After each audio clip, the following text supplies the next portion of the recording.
네, 삼성 라이온즈가 한국 시리즈 출전 선수 명단을 발표했습니다. 여기엔 해외 원정 도박 혐의를 받고 있는 선수들이 포함되지 않으면서 간접적으로 해당 선수들이 공개된 셈인데요. 네, 최영일 시사평론가와 함께 이 내용을 포함한 사회 이슈를 자세히 짚어보겠습니다. 어서 오십시오. 안녕하세요. 안녕하십니까.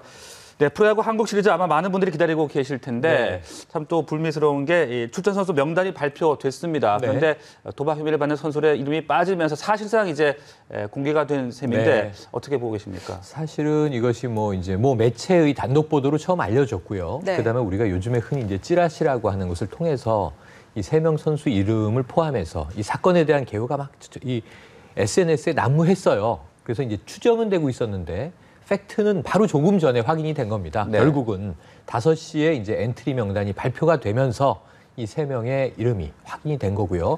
사실 오늘 낮에만 해도 미디어 데이를 할 때도 유중일 감독이라든가 모두 다 해당 선수들의 이름은 함구를 했습니다. 엔트리 명단이 발표되면 자연스럽게 알게 될 것이다. 그때 가서 언급하자. 이런 이야기를 했는데 결국 이 핵심 내용은 2가지입니다. 지금 이제 야구 열기가 뜨거운 이 가을 시즌에 내일부터 사실은 이제 한국 시리즈 시작이거든요. 그렇다면 이제 삼성과 두산, 특히 삼성 라이온즈 입장에서는 5연패에 도전을 하는 상황인데 상당히 불미스러운 일이 하나 벌어져 있는 거고요. 또 하나는 이 스포츠 스타를 포함해서 우리가 연예인 혹은 사회적인 기업가, 재벌가의 2, 3세 등 이 원정 도박에 대한 문제가 또 하나가 이제 불거져 나온 거죠. 그래서 지금 2가지가 결합되어 있는 사건인데요. 우선 이 법적으로 이게 참 미묘한 것이 일단은 내사 단계이다라는 거예요. 검찰과 경찰이. 검경도 입장이 조금씩 다릅니다. 경찰은 어쨌든 조사 단계. 그다음에 이제 검찰은 내사에 착수한다. 이런 전원인데 기소되지 않은 상황에서 지금 이제 삼성 라이온즈 구단은 이 극단의 선택을 한 거거든요. 사실은 이 이야기가 나온 지 얼마 되지 않아서 지난 20일에 사장이 직접 나서서 2가지를 한 겁니다. 대국민 사과를 하나 했고요. 한 가지는 이 기소가 확정되진 않았지만 법적 처분이 내려지지 않았음에도 불미스러운 구설에 휘말린 선수들을 한국 시리즈에 내보내지 않겠다라고 하는 결정을 내린 거죠.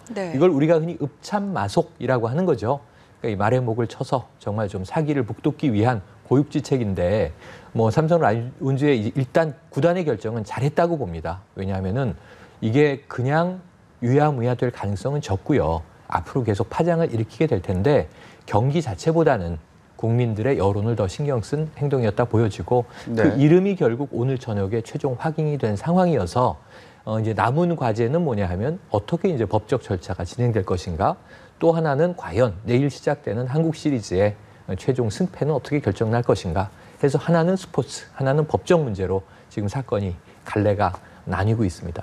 네, 구단의 결정은 잘한 것 같다라고 앞서서 얘기를 해주셨는데 어찌됐건 지금 거론되고 있는 선수들이 팀 내 주축 선수들이고 구단 입장에서도 사실 좀 어려운 결정이었을 것 같거든요. 맞습니다. 굉장히 어려운 결정이죠. 사실은 이 구단이라고 하는 프로구단은 승패로 이제 이 존립하는 그런 기업입니다. 사실은 그 자체로.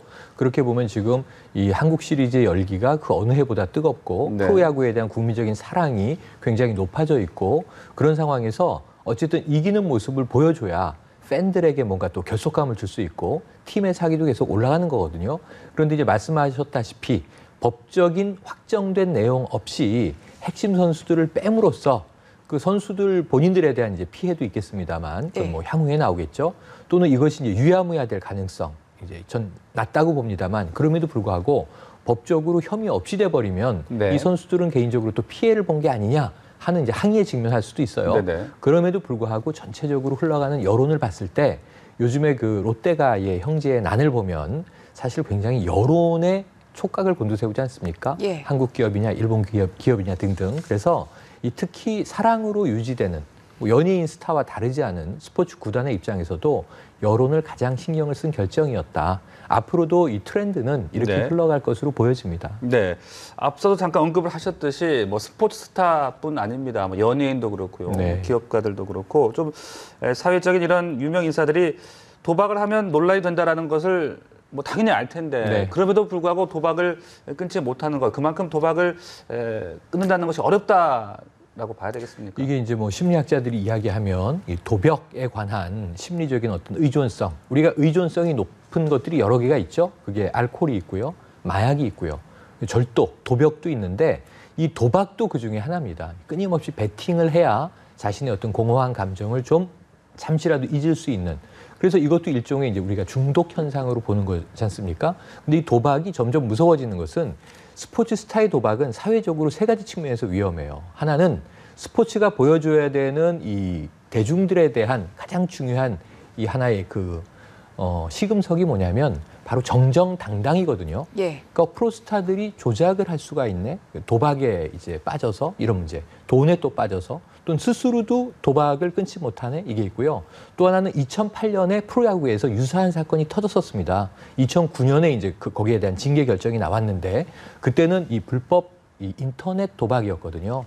그런 측면에서 요즘에 온라인 상으로도 도박이 확산되기 때문에 네. 이 스타들이 비록 마카오에 가서 도박을 한 지금 혐의로 이렇게 구설에 올라 있지만 이것들이 드러나면서 사실은 더 많은 선수 또 더 많은 프로야구계의 파장 또는 또 다른 이제 불법 도박으로서의 이제 연계성 아까 말씀하신 대로 검찰의 내사 단계는 스포츠 스타에 대한 것은 지엽적으로 나온 것이고 원래는 기업가를 조사하던 과정에 있었다라고 하는 전언들도 있어요. 네. 그렇게 보면 이 도박 파장이 앞으로 더 커질 수 있기 때문에 한국 시리즈와는 별개로 한국 사회에 또 2015년 후반에 들어와서 한번 이 도박 신드롬이 이 사건 사고로 우리 사회를 좀 시끄럽게 하지 않겠나 하는 우려가 드는데요.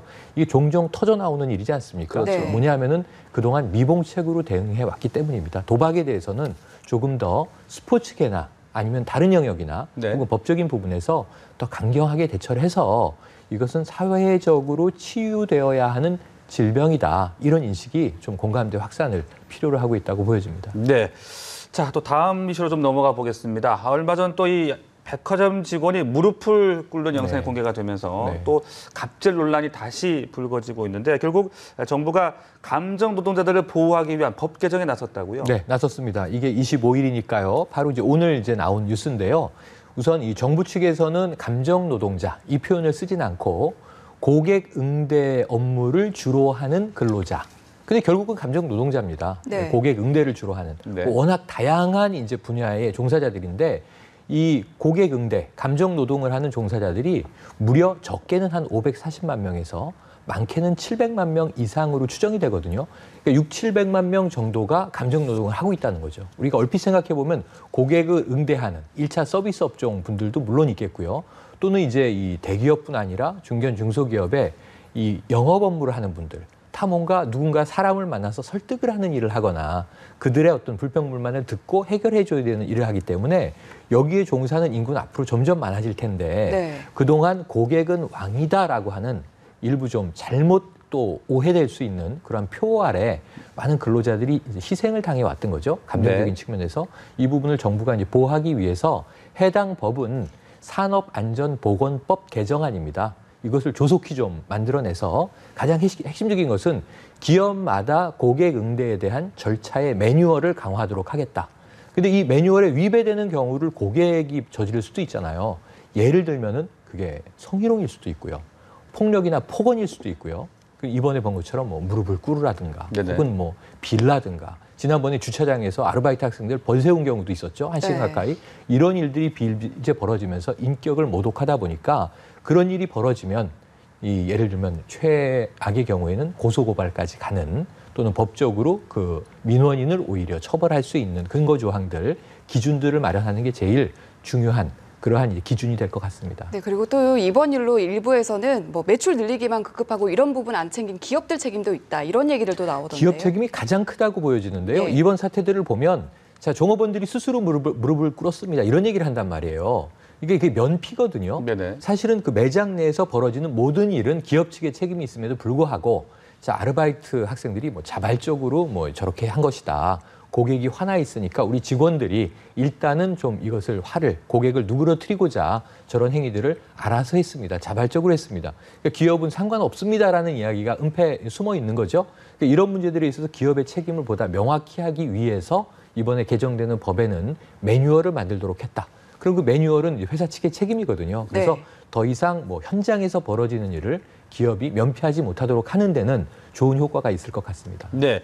자, 그리고 이 서울시와 금융권에서 콜센터 직원들을 위한 또 조치들을 내놨더라고요. 맞습니다. 욕설과 성희롱 발언하는 악성 민원인들을 고발하겠다 이런 방침을 밝혔는데 실효성이 있을지도 궁금해집니다. 일단은 효과가 있으면 서울시는요, 지금 다산 콜센터 120에서 수많은 이제 이 전화 응대 업무가 있지 않습니까? 실제로 출동하기도 하고요. 근데 굉장히 많은 이러한 문제들이 벌어진다고 해요. 갑을 문제가. 그래서 이제 이런 경우에는 성희롱 또는 이제 성적 이제 뭐 언어적인 이제 폭언, 이것도 성폭력의 일종이죠. 그런 경우에는 한 번이어도 바로 고발 조치.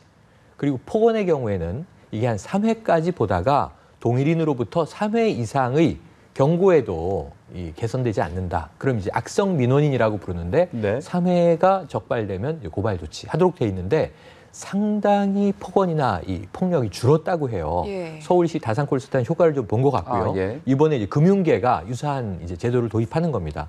은행연합회라든가 보험업, 증권 이런 쪽에서 보면 다 접객 업무를 주로 하다 보니까 고객 응대가 핵심인 창구들이 많은 그런 곳이거든요. 그리고 또 이제 여성 직원들이 많은 곳입니다. 네네. 이런 곳에서는 이 문제가 되는 악성 민원인은 전담 팀을 따로 만들어서 대응하게 되는데 젊은 여성에 대해서 이러한 사례들이 많이 벌어지다 보니까 그쯤 되면 좀 베테랑, 중견 경력을 가지고 있는 이 나이가 지긋한 남성들이 대응하도록 하는 이제 조치를 하게 되고요. 매뉴얼이 여러 단계로 만들어져서 상당히 좀 그동안의 감정 노동을 해소하는 데는 이제 치유책이 되지 않겠는가 하는 기대를 갖게 만듭니다. 네, 일을 하면서 좀 스트레스 받지 않는 그런 환경이 빨리 그럼요. 완전히 구축됐으면 좋겠다는 네. 생각을 해보고요. 또 다른 일도 좀 짚어볼게요. 일본에 있는 조선인 강제징용 피해자 추도비에 낙서 테러가 발생했다고 하는데 도대체 누가 이런 행동을 한 지금 건가요? 이제 범인을 예. 경찰이 잡아야 됩니다.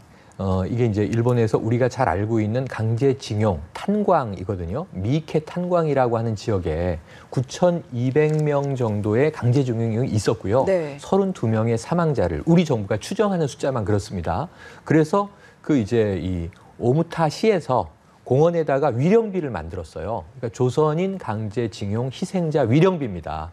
우리 이제 언론에는 추도비라고도 많이 예. 쓰는데, 네. 근데 여기에 그 사건에 대한 기록들이 쭉 나와 있고 이런 목적으로 이분들을 추모하기 위해서 위령비를 세운다. 검은색 스프레이로 엄청난 지금 낙서가 사진이 돼 있는데 나오네요. 네. 사진으로 보시면 완전히 새카맣게 지금 모독을 해놨는데요. 네. 그냥 이제 스프레이를 장난처럼 뿌려놓은 게 아니라 의도가 마구잡이로, 명확히 예. 드러납니다. 저기 글도 써놨거든요.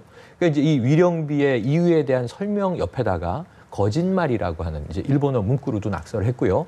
그리고 이제 우리가 계속 일본에 대해서는 위안부 문제에 대한 조속한 어떤 해결, 그리고 이제 사과, 배상 이런 걸 요구하고 있으니까 라이따이한들이 저지른 일에 대해서 베트남에 사과하라 이런 글을 써놨어요. 그러니까 이제 월남전에 대한 뭐 이제 이야기를 일본인들이 끄집어내는 것이고요. 위안부에 대한 나름대로 자기네들의 역공인데 이건 어불성설인 얘기입니다.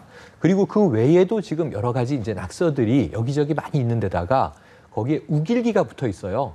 지금 우리 입장에서는 전범기입니다. 뭐 이제 일본에서는 우길 승천기라고 부르지만 네네. 우리는 우길기라고 부르는 게 맞는데 이 전범기 스티커가 붙어 있는 걸로 봐서는 극우 성향을 가진 일부 사람들의 소행으로 여겨지는데 이 오무타시에 제1 대한민국 국민단이 있습니다. 이 위령비를 95년에 건립했던 단체이기도 하거든요. 여기서 이 일본 경찰에 일단 고발을 접수했고요.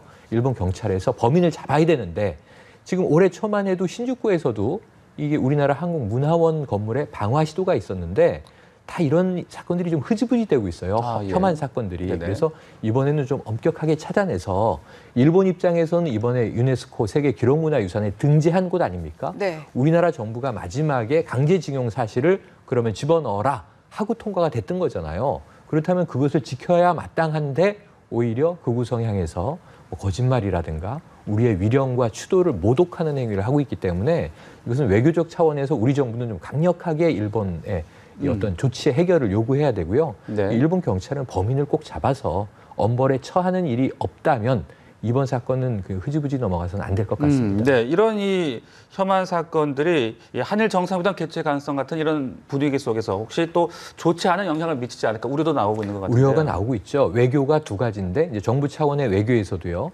최근에 이제 일본 방위상의 망언이 있지 않았습니까? 이런 휴전선 이남만 한반도를 인정한다라는 취지의 발언이 나와서 일본에서는 그걸 굉장히 좀 소극적으로 다루고 있고 우리는 굉장히 좀 이제 분노한 상태인데 문제는 민간 외교도 요즘에는 못지않게 중요하거든요. 예. 그러니까 민간 외교에서는 일본의 그냥 일반적인 시민 국민들과 우리나라의 일반인들이 교류하는 문화 행사도 많고 한류도 또 같이 즐기고 있잖아요. 그런 상황에서 이렇게 이제 일반인에 대한 혐한 테러가 역사적인 기록물에 벌어졌다. 이런 부분들에 있어서는 적어도 일본의 이제 우경화, 또 이제 전쟁 가능 국가를 반대하는 많은 학자와 시민들이 있는데요. 네. 그거와 다르게 또 이런 소수의 이제 극우 성향의 테러 분자들이 있다라고 하는 것도 우리가 잊어서는 안 될 것 같고 일본 당국의 조치를 우리는 계속 요구해야 하는 그런 상황이라고 보여집니다. 네, 정말 과거사 반성을 거부하는 이런 일탈 행동이 더는 없었으면 좋겠습니다. 네. 오늘 말씀 여기까지 듣겠습니다. 고맙습니다. 고맙습니다.